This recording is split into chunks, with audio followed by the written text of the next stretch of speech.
Mason, host of Star Time, and this is my real voice. Honest, you're hearing it on Rainier Avenue Radio .world. Should have told her you were sorry. How would COVID vaccines work in your body? Here are 3 things to know. Number 1, a vaccine is basically a training session for the immune system. Vaccines teach the immune system to look for the key features of a virus. So when a virus does show up, it's ready to fight it off. Number 2, a vaccine gives your body a plan to recognize the virus. Then your immune system starts preparing by making antibodies, or fighter cells, that stay in your blood as protection in case the virus tries to invade. What this means is you get immunity against the disease without having to get sick first. Number 3, when enough people's bodies know how to fight off a virus, it has nowhere to go. That slows the spread. When people get a vaccine, we're able to stop the spread quicker and get closer to ending the pandemic. To learn more, go to covidvaccinewa.org. A message from the state of Washington. Mga kaibigan, ito po si Kuya Bert Kawili. And this is Miles Salvador from Australia. And I'm Norb Kawili, also known as Norbcam. Kung gusto niyo po ang latest news and events from the Philippines at yung local Filipino community, Phil-Am Radio po. We play Filipino music and interview guests from all around the world. And I'll keep you updated on the latest Seahawks and sports news. Kaya always tune in, Phil-Am Radio every Tuesday, 1 to 2:30 p.m. Pacific Time on Rainier Avenue Radio .world. And in YouTube and Facebook. Salamat po. Generational wealth. Generational wealth. Generational wealth. What is generational wealth? We asked our communities, and this is what they had to say. To me, generational wealth means access to joy. Money doesn't buy happiness, but it can buy a lot of things that make it easier. I find that when your basic needs are met, it's a lot easier to work on other things. Like even for myself as an artist, like I'm not the best creative, I'm not the best artist when my basic needs aren't being met, and not having to worry about that for yourself, but also for the people closest to you, like your loved ones. To me, that's the beauty of generational wealth. To me, generational wealth is community. It's being able to talk to people and figure out what they need and help them. I feel like especially in Seattle. This campaign to create awareness to generational wealth is brought to you by the Department of Neighborhood's Generational Wealth Initiative, the Washington Housing Finance Commission, and Rainier Avenue Radio .world. Would you like to see when your favorite Rainier Avenue Radio show comes on? Check out our show schedule, updated weekly at rainieravenue.radio.world. Every time you play so smooth, makes me wanna groove. The trees that is groove. Welcome to Seniors Matter. I'm so happy to be with you today. I'm Brenda Charles-Edwards, the host of Seniors Matter. We're live every Friday at 12:30 p.m. on Rainier Avenue Radio .world. Oh, you you can also listen to us on YouTube, Facebook, and Twitch TV. I'm sorry, my phone is beeping me, and I'm like, no, not now. And we feature interviews with people that provide services or have valuable information for seniors, their families, and the community. Do you need financial documents notarized? Are you a senior that needs documents read to you for clarity or completion? Or anyone that might be in that category? Call me, Brenda, at Black Orchid Notary, 206-683-2636. Tell me where, I'll meet you there. I'm so excited. My guest today is Dori Gilliam. She's a speaker and writer, inspiring older adults to age creatively. She also writes for Third Act Magazine and is board chair for the Northwest Center for Creative Aging. Welcome to the show, Dori. How are you? Hi, Brenda. So good to see you again. I'm great. Thank you for having me. Oh, when I saw that you were doing that play, I said, oh, I have got to get Dori on the show. There's no buts, ifs, and about it. You have to be here. So I'm glad that your schedule worked, that you could be here. Dori, hang on a second here. What got you into creative writing? Oh, creative writing? Oh, I started when I was in high school. I took lots of creative writing classes. And then I didn't write a lot except at work. I did some technical writing. I was in human resources for about 13 years and probably didn't pick it up again until about 2001 or 2. Well, I think I've always been impressed with people that are writers. I tried to, on a couple of different occasions, I've tried to learn how to write. I know I have a story in me, but I haven't gotten it out yet, but one day I will. So, Dori, just so you all know, Dori is going to be speaking tonight at 7:30 at Town Hall, Seattle. If you can't make it in person, you can still register for the virtual program. This also allows you to watch the presentation while it's happening, and also for the rest of the next 5 days. Wow, Dori, why do you speak on aging and ageism? Aging is something we're all doing from the moment we're born. We're aging. And I know some people don't like to hear about that. They don't like to think of themselves as getting older. But there was an author named Mitch Albom who wrote a book called Tuesdays with Maury, where he sat with a man named Maury for, I don't remember how many Tuesdays, but for months. And just listened to this older man as he was dying talk about his life. And what Mitch Albom says is, if you continue to battle against aging, you're going to be unhappy always, because it's going to happen anyway. So we really need to stop fighting and start working on paying attention to our aging and not be so ageist in our society. I agree with you wholeheartedly, because as long as you're breathing, you're going to age. And let us try to age gracefully, creatively, and joyfully. Because, hey, it's here. So tell us some more about the presentation you're doing tonight. Okay, it's just a talk that I have put together. I actually auditioned for being on the Speakers Bureau of Washington Humanities Washington, which is an organization that provides excellent speakers throughout Washington State to museums and schools and libraries, retirement communities, free of charge.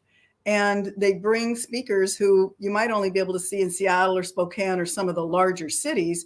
So I toured the state for almost 3 years with this presentation that I'm doing tonight at Town Hall. And I love doing it because it brings the topic of ageism and how we can stop ageism to people everywhere.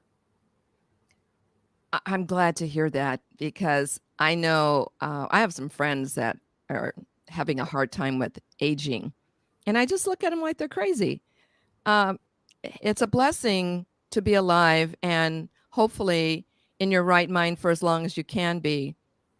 And, I just thank the Lord every day when I wake up that he let me wake up, because who knows, I may not make it through the day and see tomorrow. So I appreciate the blessing today and try to live my life to the fullest and as positive as possibly. So, Dori, I'm going to do a quick commercial break. For those that might be just tuning in, you're listening live to Seniors Matter with your host, Brenda Charles-Edwards, on www.rainieravenueradio.world, your community radio station. We're here every Friday at 12:30 p.m. Pacific Standard Time. Do you know what's the best legacy we can give ourselves and our loved ones?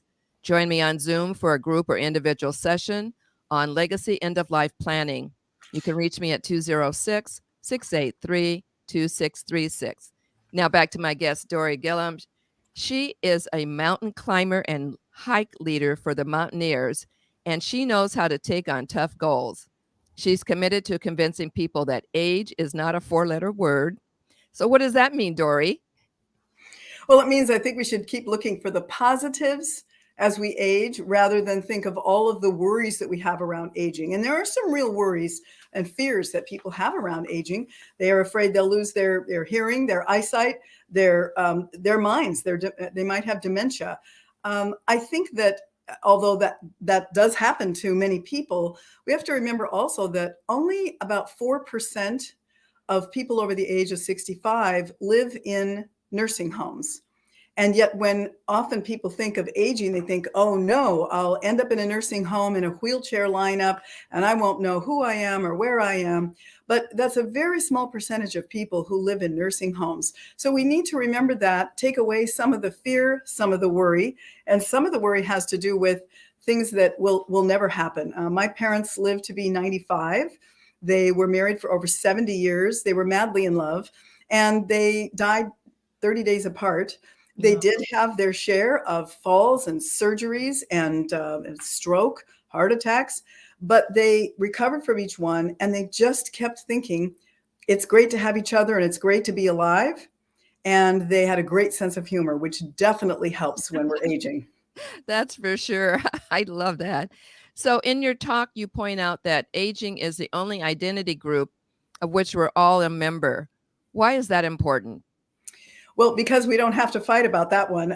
There's a lot of tension between identity groups, and for many good reasons. But also, I think we all need to recognize that whether we're talking about race, sex, religion, national origin, gender identification, that there are a number of groups that we can all identify with, but we all are aging. And so we can be together in looking at ageism, fighting ageism, and also enjoying life together from the standpoint of supporting each other and doing the best we can as we age. So this is one where I identify with you. I identify with every single one of your listeners, no matter what you think I look like or how I present to you. And you all identify with me. We are all in this together.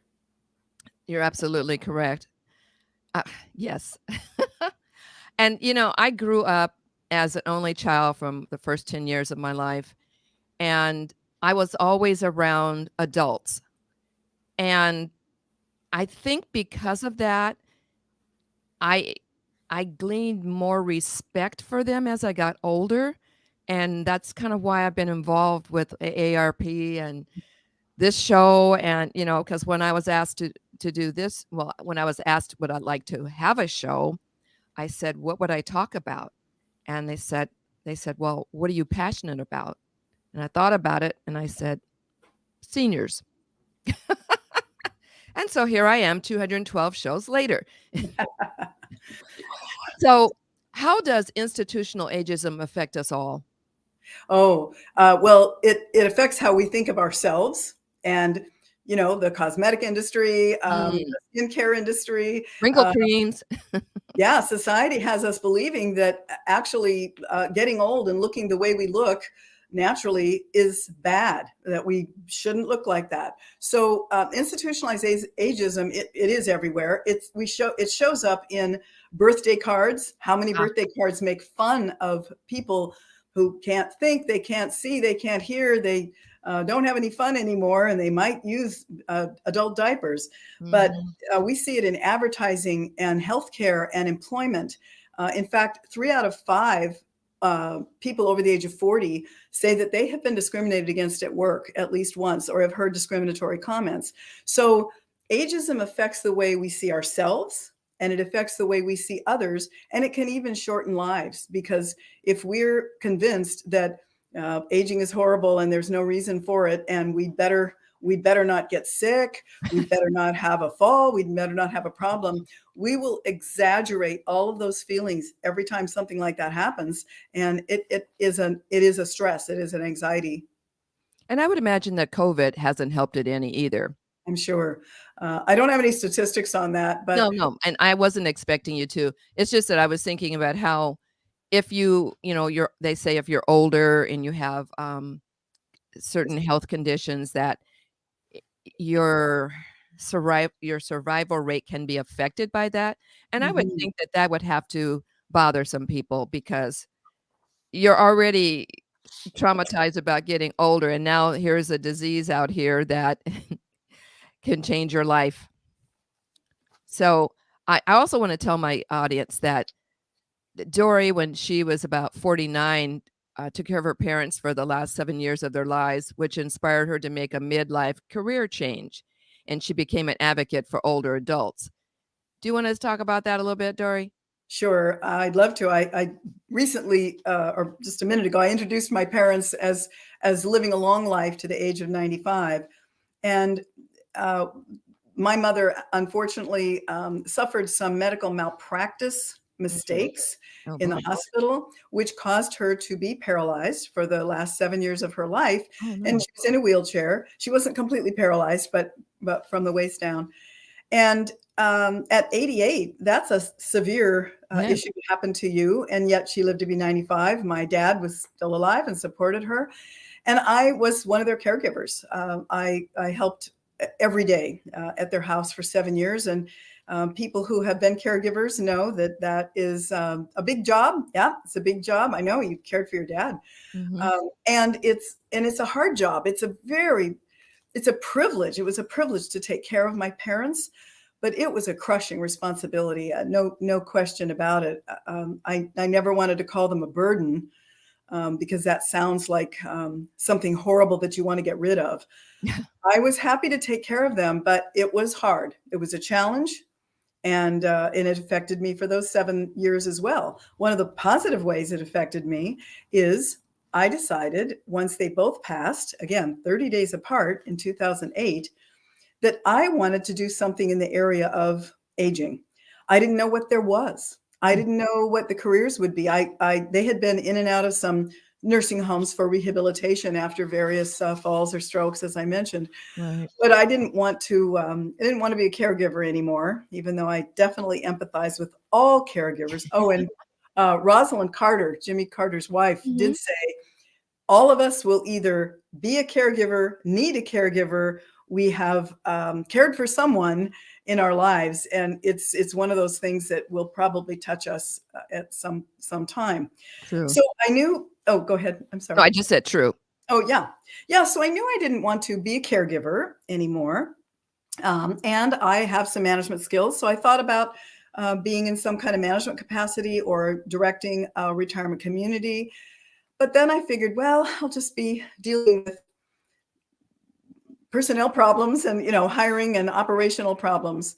So I thought, I don't want to do that either. And I actually talked to about 35 or 40 people in the Seattle area to ask them what is out there in the aging world, the aging industry, that's not a caregiver and not someone who works at a retirement community. And they gave me some great ideas and suggestions. And I ended up working in a brand new program at Sound Generations, which at the time was called Senior Services, and started a new program called Aging Your Way, where we did some community organizing, held events all over King County, and really got into the neighborhoods to talk about what do you want your neighborhood to look like and how can it support you as you age. And that was a fabulous, fabulous job for 6 years. Wow, it sounds like it. It's like pioneering. It felt like it. Yeah, I mean, really. So you're writing a book. I am. What's the book on? The book doesn't have a title. I'm thinking of calling it, I Don't Know How to Act My Age. I've never been this age before. I like that. I don't know. It's a long title, so I don't know if that will happen.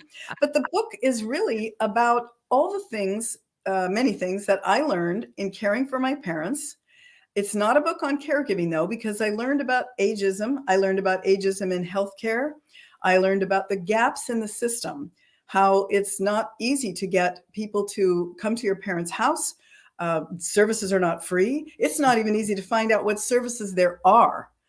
And we need a lot more around that. And it also is, it's memoir, and it's also a field guide. So it's kind of helping people figure out how can you navigate aging, whether you're caring for someone or whether you're just talking about yourself. How do you move through this? What are some things you need to know about all the aspects of caregiving, about aging, about death and dying, and preparing for your own death and dying, let alone your parents, your siblings, your spouse. And people don't always want to talk about, well, they hardly ever want to talk about some of these. There you go. They hardly ever. That's correct. Yeah, hardly ever. And so I do add humor. I try to add some sense of fun and play into all of my presentations so that people can swallow it a little bit easier. And that's sometimes hard to do when you're talking about death and dying and talking about aging and some of the worries people have about it. But speaking of death and dying, I have found, and you know this in your work as a facilitator, people say they're afraid of dying sometimes, but when we talk to them in detail, we find that they're not necessarily afraid of dying. They're afraid of suffering.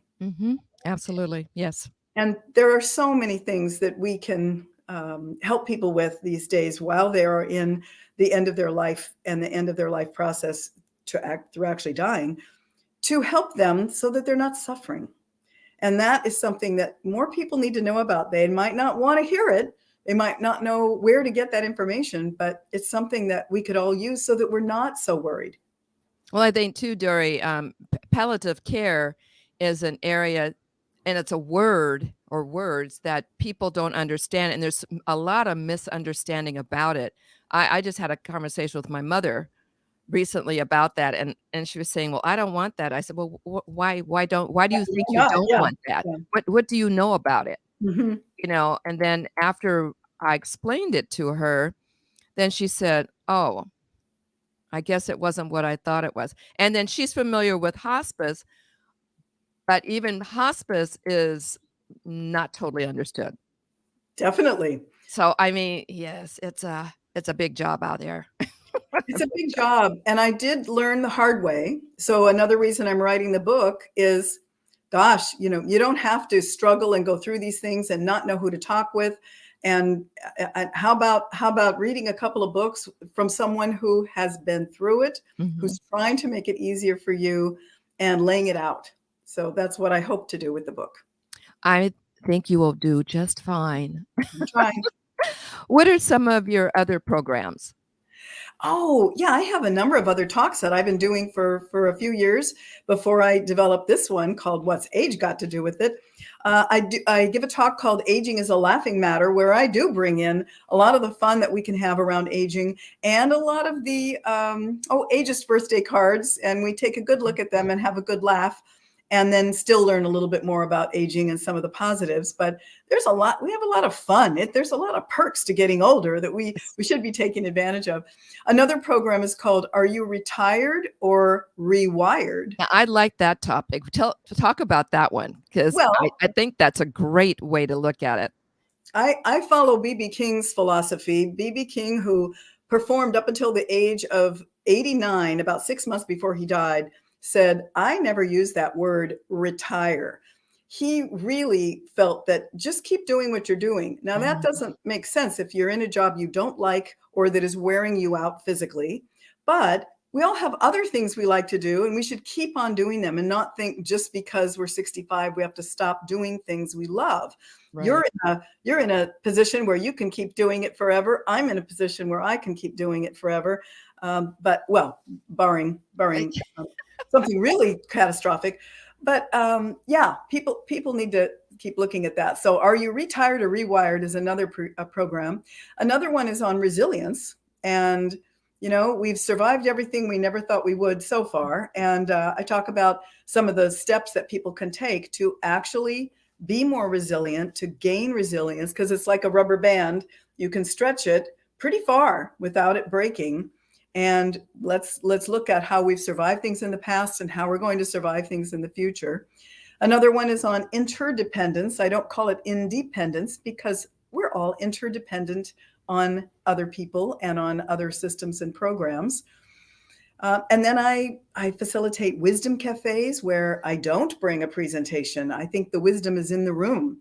And we actually it's a forum for sharing on particular topics, like what is creative aging? What does it mean to age creatively? Or have you thought about your own death and dying? Or what's funny about aging? Or what are some of the undiscussables in our lives? Ooh, so wait, what has someone said about the undiscussable? It's a brand new program, and what I've only done it a couple of times, but in these forums, people are saying they would like to be able to discuss, as you mentioned, COVID, disease, our fear of disease, death and dying, we've already talked about, and dementia. People are afraid of it. They don't know how to discuss it, and just how to support parents. Do you take away your parents' keys so they can't drive? Things that people don't talk about out loud. Yeah. I've been there too, but we don't discuss these things. And grief, loss of a loved one. Yes. It's not talked about a lot, especially in many circles, sometimes especially among men, sometimes in certain cultures. It's just assumed we're going to get through it. We'll just keep stiff upper lip, just keep on going. but it's often very helpful to discuss with other people. I think one thing too, and I did a workshop recently on grief and loss, and I think the one thing that people were bothered about was get over it, move on. Well, you will move on.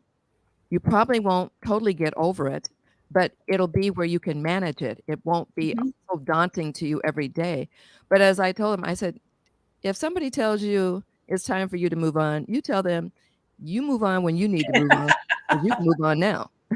That's a really good point. And yeah, we don't necessarily move on or move past it. It's just in a different form. And I remember about a year after my parents died, I remember they died 30 days apart. I lost both of them. Wow. Right away. And about a year later, someone said to me, "Oh, I'm so sorry that you're still grieving your parents. Isn't it time to move on?" And I said, "They're still dead." Yeah. They haven't come back yet, so I'm still sad about it. Sorry, but I love it. That's great. I'm sorry. Oh gosh. And folks, just so you know, I know Dori on a personal level too, so that's why I can hear her saying that. I just love it. Oh gosh, this is too much. Okay, so Dori, what was I gonna say? That just threw me. I mean, that was great, but it was like, Well, I said it to throw them too, because good. Yeah, stop asking me why I'm still grieving about my parents, Right. Yeah, absolutely. And I was like, how rude is that? Mm-hmm. But then it kind of makes you think, what would they do if it was in if they were in your shoes, how would they really act? And I suspect that they would act a lot differently. Mm-hmm. So for those of you that are just tuning in, Dori Gilliam has been my guest, and her program is called What's Age Got to Do with It? She's at Town Hall Seattle tonight at 7:30. You can register at townhallseattle.com and look for Dori's program title and hit buy tickets. Tickets are $5 to $20, and it's on a sliding scale, so pay what you can. And then also, you can go in person to hear her speak, or you can buy virtual tickets, which allow you to either watch tonight or watch in the next 5 days. Oh, Dori. What, life is amazing, and we just need to stay positive and look for the silver lining. Even I know today I've had kind of a challenging morning, and I'm trying very hard to look for that silver lining. But my first one is I thank God for waking me up. So that in itself is a big deal, because if he didn't, then I wouldn't be going through what I'm going through right now. And I remember the phrase that says he doesn't give you any more than you can bear. So I'm looking up at him going, "You're sure, right?" Okay. But is there anything else that you would like to share that I may have missed? I do want to say that what you say about aging is your legacy to everyone who can hear you. So whether it's friends, neighbors, coworkers, children, grandchildren, nieces and nephews, if you constantly talk about aging as a horrible thing and dread birthdays and this is rotten, don't get old, old age is for sissies, then they're going to also think aging is horrible and that it's something to be avoided, and they'll get out those, go for those cosmetic surgeries and do whatever they think they have to. So anything you say about aging is your legacy. You're giving that out to the world. Thank you for that.